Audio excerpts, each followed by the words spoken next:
మానవ జన్మ ఒక అపురూపమైన వరం. మిత్రులారా, ఒక్కసారి ఆలోచించండి.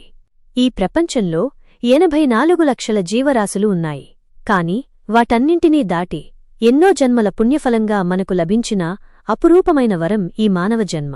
14 లోకాలలోని జీవులు, దేవతలు సైతం ఒక్కసారి మనిషిగా పుడితే బాగుండు అని ఎందుకు ఆశపడతారో తెలుసా? ఎందుకంటే కేవలం మానవ జన్మలో మాత్రమే మనం తోటి మనిషికి సాయం చేస్తూ పుణ్యాన్ని సంపాదించుకోగలము. విలువలు లేని లోకం, నమ్మకం లేని బంధాలు.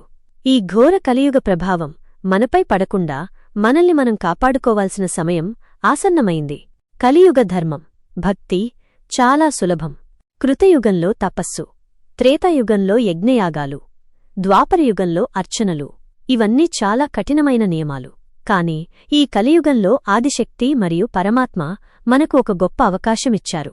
అదేంటంటే నిస్వార్థమైన ప్రేమ, భక్తితో కూడిన మనసు ఉంటే చాలు, చాలా సులువుగా మోక్షాన్ని, పుణ్యాన్ని పొందవచ్చు.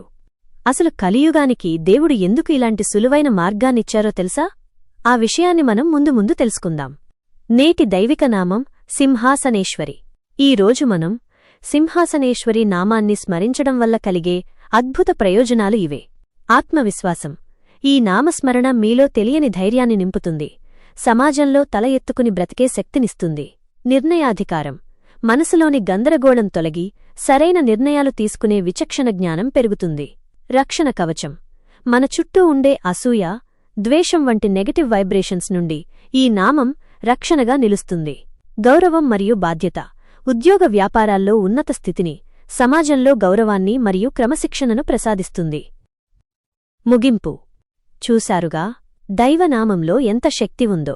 ప్రతిరోజూ ఇలాంటి ఒక దైవిక నామాన్ని తెలుసుకుందాం, ఆ శక్తిని పొందుదాం. కలియుగంలో పుణ్యాన్ని సంపాదించడం ఇంత సులువా అని మీరు ఆశ్చర్యపోయే మరిన్ని విషయాలను రేపు తెలుసుకుందాం. అంతవరకు ఈ సింహాసనేశ్వరి నామాన్ని స్మరిస్తూ ఉండండి.